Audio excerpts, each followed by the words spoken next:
Cricket का मजा और बढ़ जाता है जब खिलाड़ियों के बीच गर्मा गर्मी हो जाए, क्योंकि ये सिर्फ तब जीत हार का मुकाबला नहीं रहता, बल्कि इसमें जुड़ जाती है ईगो, प्राइड और रिवेंज की कहानी। आज हम बात करेंगे ऐसे 5 लम्हों की जब क्रिकेट के मैदान पर बदला लिया गया। कौन सा पल सबसे खतरनाक लगेगा, ये तो आपको तय करना है। तो आइए शुरू करते हैं। Number 5, Virat Kohli versus Kesrick Williams. साल था 2017, जगह थी वेस्ट इंडीज। T20 का मुकाबला चल रहा था और वेस्ट इंडीज के बॉलर केसरिक विलियम्स ने विराट कोहली को 26 रन पर आउट किया। लेकिन ये आउट करना काफी नहीं था। भाई साहब ने अपना नोटबुक सेलिब्रेशन कर दिया कोहली को दिखाकर। मतलब वो अंदाज ऐसा था जैसे डन एंड डस्टेड। लेकिन क्या आप जानते हैं, किंग कोहली ऐसी बातों को भूलते नहीं, वो तो याद रखते हैं, जैसे 12वीं की केमिस्ट्री का फॉर्मूला। और ये याद अगले 2 साल बाद हिसाब में बदलने वाली थी। अब आते हैं 2019 पर। लोकेशन इंडिया, वेस्ट इंडीज का दौरा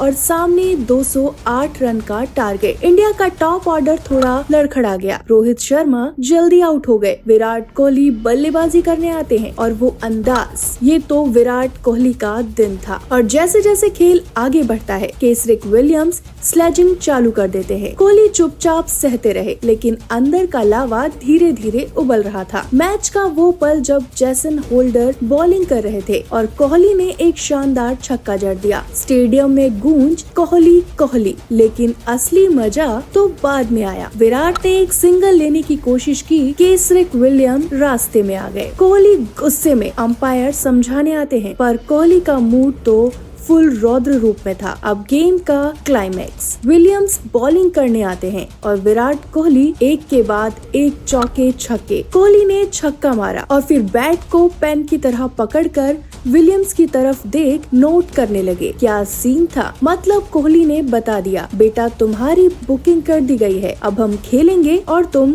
देखोगे। और सिर्फ इतना ही नहीं, विराट ने स्लेजिंग का पूरा बदला अपनी बैटिंग से ले लिया। पूरे मैदान में चौके छक्कों की बरसात कर दी। इंडिया ने 208 रन का टारगेट सिर्फ 18 ओवर में चेस कर लिया। केसरिक विलियम्स को समझ ही नहीं आया कि ये क्या हो गया, और विराट ने एक बार फिर साबित कर दिया, जब बात किंग्स की हो तो बदला स्टाइल से लिया जाता है। Number 4, Sreesanth versus Andre nail. अगर क्रिकेट के मजेदार बदलों की बात हो तो साल 2006 का साउथ अफ्रीका दौरा जरूर याद आता है। जोहान्सबर्ग का टेस्ट मैच, वो पिच जहां फास्ट बॉलर्स की हवा चलती थी और बल्लेबाज परेशान रहते थे। इंडिया की आखिरी जोड़ी मैदान पर थी, श्रीशांत और VRV सिंह। साउथ अफ्रीका को लगा बस अब खेल खत्म होने वाला है, और तभी उनके तेज गेंदबाज आंद्रे नेल बॉलिंग करने आए। अब नेल के बारे में एक बात जान लो, उनकी गेंदबाजी जितनी तेज, उनकी स्लेजिंग उतनी ही खतरनाक। पहली गेंद के बाद नेल श्रीशांत की तरफ बढ़ते हैं और कुछ ऐसा कहते हैं, मैं तुम्हें आउट करके ही दम लूंगा। लेकिन ये बात श्रीशांत को कहनी मतलब गलत बंदे को छेड़ना। श्रीशांत चुपचाप स्ट्राइक पर खड़े थे,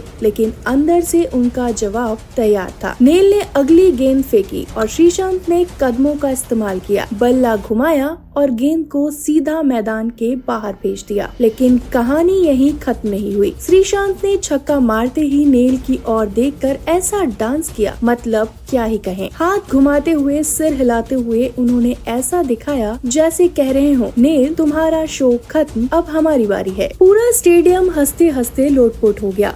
साउथ अफ्रीका का ड्रेसिंग रूम भी हैरान, और नेल, उनके चेहरे पर ऐसा एक्सप्रेशन था जैसे कह रहे हो, ये क्या हो गया। श्रीशांत ने न सिर्फ बल्ले से बल्कि अपने डांस से भी दिखा दिया कि खेल में जवाब सिर्फ रन से नहीं, स्टाइल से भी दिया जाता है। Number 3, Sachin Tendulkar versus Glenn McGrath. अगर आपको लगता है कि सचिन तेंदुलकर सिर्फ एक शांत और सौम्य क्रिकेटर थे, तो आप शायद इस किस्से को भूल गए हैं। साल था 2000, ऑस्ट्रेलिया के खिलाफ एक मुकाबला। सामने थे फास्ट बॉलिंग के सरताज ग्लेन मैकग्रा। उनकी गेंदबाजी की लाइन लेंथ इतनी सटीक कि बॉलर कम, सर्जन ज्यादा लगते थे, और सचिन, वो तो क्रिकेट के भगवान थे। मैकग्रा ने एक तेज गुड लेंथ डिलीवरी फेंकी जो सचिन की कोहनी को छूती हुई उनके प्राइवेट पार्ट्स पर जा लगी, और फिर मैकग्रा का वो एरोगेंस वाला लुक, और सचिन के पास जाकर कहा, तुम तो कुछ भी नहीं हो, डर के मारे नौटंकी बंद करो। पर ये सचिन तेंदुलकर थे। क्रिकेट के इतिहास में कई लेजेंड आए, लेकिन भगवान बनने के लिए कुछ अलग ही करना पड़ता है। सचिन थोड़ी देर दर्द में दिखे, फिजियो को बुलाया गया, लेकिन इलाज के बाद जैसे ही वापस मैदान पर लौटे उनका अंदाज बदल चुका था। अगली ही गेंद सचिन का काउंटर अटैक शुरू, कदम बाहर निकाले,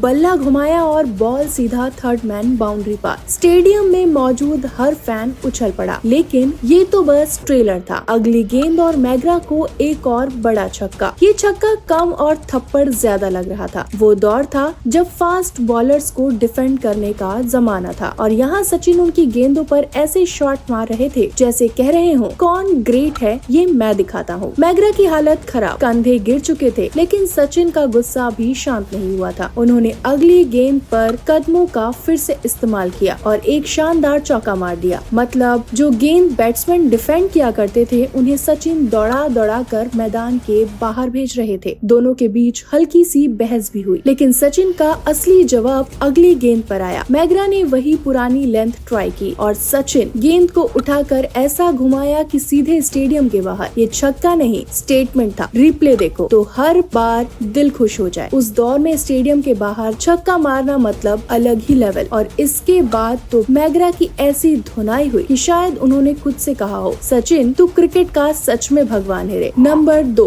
Venkatesh Prasad versus Aamir Sohail. 1996 world cup का क्वार्टर फाइनल, भारत बनाम पाकिस्तान। क्रिकेट के मैदान पर दुनिया की सबसे बड़ी दुश्मनी और माहौल ऐसा कि हर बॉल पर सांसें अटक रही थी। भारत ने पहले बैटिंग करते हुए बोर्ड पर 288 रन टांगे, एक बड़ा स्कोर, लेकिन सामने थे पाकिस्तान के धाकड़ बल्लेबाज। शुरुआत से ही पाकिस्तान के आमिर सोहेल आग उगल रहे थे। बैक टू बैक चौके छक्के और देखते ही देखते उन्होंने 50 रन पूरे कर लिए। वेंकटेश प्रसाद की गेंद पर सोहेल ने एक खूबसूरत कवर ड्राइव मारा, गेंद सीधे बाउंड्री के पार। लेकिन कहानी यही खत्म नहीं हुई। सोहेल इतने ओवर कॉन्फिडेंट हो गए कि उन्होंने बल्ला हवा में घुमाया और प्रसाद की तरफ इशारा करते हुए कहा, देखता जा, अगली भी यही जाएगी। अगली ही बॉल उन्होंने बैक ऑफ लेंथ डाली, गेंद सीधे स्टंप्स पर जा लगी और जैसे ही स्टंप्स गिरे, ओहो, चिन्ना स्वामी स्टेडियम का शोर तो जैसे आसमान तक गूंज गया। वेंकटेश प्रसाद के चेहरे पर गुस्सा और इशारा, अब वापस जाओ। इंडियन फैंस की खुशी देखने लायक थी। पाकिस्तान के ड्रेसिंग रूम में सन्नाटा और मैदान पर खड़े सोहेल की वो झुकी नजरें। वेंकटेश प्रसाद ने न सिर्फ अपना बदला लिया बल्कि पूरे भारत के दिल में हमेशा के लिए अपनी जगह बना ली। Number 1, Dhoni versus Mitchell Johnson. अगर आपको लगता है कि माही भाई हमेशा शांत रहते हैं तो सुनिए ये कहानी। इंडिया बनाम ऑस्ट्रेलिया, वनडे का मुकाबला और सामने था क्रिकेट का सबसे बड़ा चैलेंज, ऑस्ट्रेलियाई पेसर्स। ऑस्ट्रेलिया के बॉलर्स धोनी पर बाउंसरों की बरसात कर रहे थे और तभी एक तेज गेंद सीधे धोनी के हेलमेट पर जा लगी। स्टेडियम में सन्नाटा और धोनी का वो एक्सप्रेशन, गुस्से में नजरें तनी हुई। कुछ ही ओवर बाद जॉनसन ने एक गेंद फेंकी। धोनी ने सिंगल लेने की कोशिश की, लेकिन जॉनसन बीच रास्ते में आ गए। रन पूरा करने में धोनी को देर हो गई। वो रन आउट की कगार पर थे, लेकिन धोनी हमेशा कूल माही, इस बार गुस्से में उन्होंने जॉनसन को धक्का मारते हुए क्रीज में एंट्री मारी। रन तो लिया, लेकिन उनके चेहरे पर साफ गुस्से की लहर थी। रन लेते वक्त धोनी गिर गए, लेकिन जैसे उठे लगा जैसे शेर जाग चुका हो। और फिर जो हुआ वो सिर्फ माँ ही कर सकते हैं। धोनी ने हर ऑस्ट्रेलियाई बॉलर पर अपना गुस्सा निकाला। हिल्फेनहॉस, जॉनसन, किसी को नहीं बख्शा। गेंद बल्ले से लगती और बाउंड्री के पार। चौके और छक्कों की ऐसी बारिश की ऑस्ट्रेलियाई फील्डर्स की हालत खराब। माही का बल्ला आग उगल रहा था और ऑस्ट्रेलियाई टीम हैरान। जॉनसन का एक्सप्रेशन ऐसा जैसे उन्होंने खुद से कहा हो, माही भाई को गुस्सा क्यों दिलाया। इस मैच में धोनी ने ये साबित कर दिया कि अगर आप माही को शांत रखे तो सब अच्छा रहेगा, लेकिन अगर माही को गुस्सा दिलाओगे तो फिर सिर्फ पिटाई होगी, और पिटाई भी ऐसी कि ऑस्ट्रेलियाई बॉलर ताउम्र याद रखेंगे। ऑस्ट्रेलिया को भी समझ आ गया कि धोनी सिर्फ एक नाम नहीं, एक ब्रांड है। तो दोस्तों अब ये बताइए, इनमें से कौन सा रिवेंज आपके दिल में सबसे ज्यादा जगह बना गया? कमेंट करके हमें जरूर बताइए, क्योंकि हमें आपकी राय जानने में बहुत मजा आता है। और हाँ, अगर ये वीडियो आपको पसंद आई हो तो लाइक जरूर करें और चैनल को सब्सक्राइब भी कर ले।